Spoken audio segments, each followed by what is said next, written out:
तो हर सुबह की तरह चाय गैस पर उबल रही थी, माँ खाने की तैयारी कर रही थी और बाबा न्यूज़पेपर पढ़ रहे थे। मेरे स्कूल के सारे ही दोस्त पिकनिक पर जा रहे थे and like every other convent school you had to submit a fees before hand. And बात मानिए, आज से 8 साल पहले एक मिडिल क्लास फैमिली के लिए 800 रुपये बहुत बड़ी अमाउंट थी। तो मैंने बड़ी हिम्मत करके अपने बाबा से परमिशन मांगी। मैंने पूछा, बाबा क्या मैं जा सकता हूँ? उन्होंने पहली बार में तो कोई जवाब नहीं दिया। तो मैंने अपना सवाल फिर से पूछा।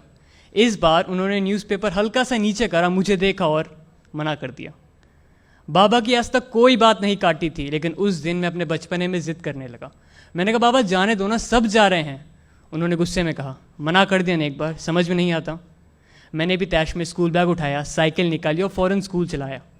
जब स्कूल पहुंचा तो देखा मेरे सारे फ्रेंड्स साइड में बैठ के प्लानिंग कर रहे थे और मैं बस ये सोच रहा था कि कैसे माँ बाप हैं यार, अपने बच्चे की खुशी नहीं देखी जाती। गुस्से में न जाने क्या क्या अनाप शनाप बोल रहा था।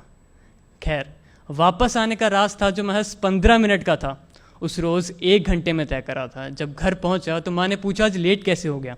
मैंने उन्हें कोई जवाब नहीं दिया। वो समझ गई थी कि मैं नाराज़ हूँ। उन्होंने मुझे समझाया भी, लेकिन मैं अपने बचपने में किसी की सुन कह रहा था। शाम को बाबा घर आए। उन्होंने बड़े प्यार से मुझे अपने पास बुलाया और समझाया कि बेटा फाइनेंशियल हालत सही नहीं है, समझो, अगली बार चले जाना। लेकिन मैं अपने बचपने में और गुस्से में न जाने क्या क्या अनाप शनाप बकने लगा।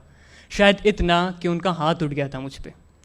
वो गुस्से में बोले, न जाने कब बड़ा होगा ये, हर वक्त ज़िद, हर वक्त बचपना।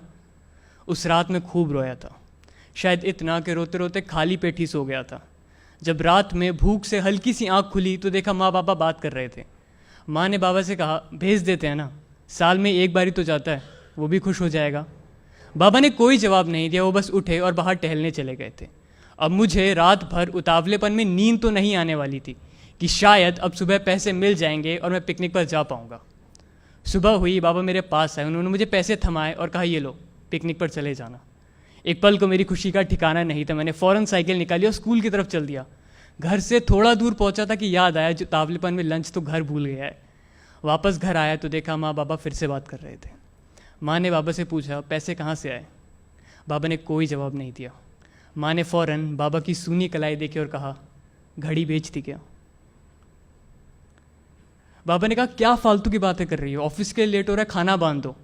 मैं अभी भी दरवाजे पर सुन्न खड़ा था, आंखों में आंसू लिए बस यही सोच रहा था कि सही में बाबा ने मेरी खुशी के लिए दादाजी की आखिरी निशानी भी बेच दी।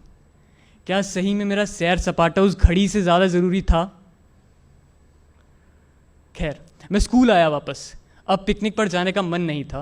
वो पैसे स्कूल में जमा करने की हिम्मत नहीं थी। मेरे सारे फ्रेंड्स कह रहे थे, अविनाश चलना, चलते हैं, लेकिन अब बस जी सा नहीं था। वापस आने का रास्ता जो महज 15 मिनट का था, उस रोज़ फिर से 1 घंटे में तय करा। माँ ने पूछा, आज क्यों लेट है?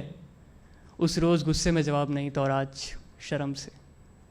अगले दिन संडे था, मुझे पिकनिक पर जाना था। माँ ने सुबह जल्दी उठा दिया, कहता, उठ, पिकनिक पर नहीं जाना है।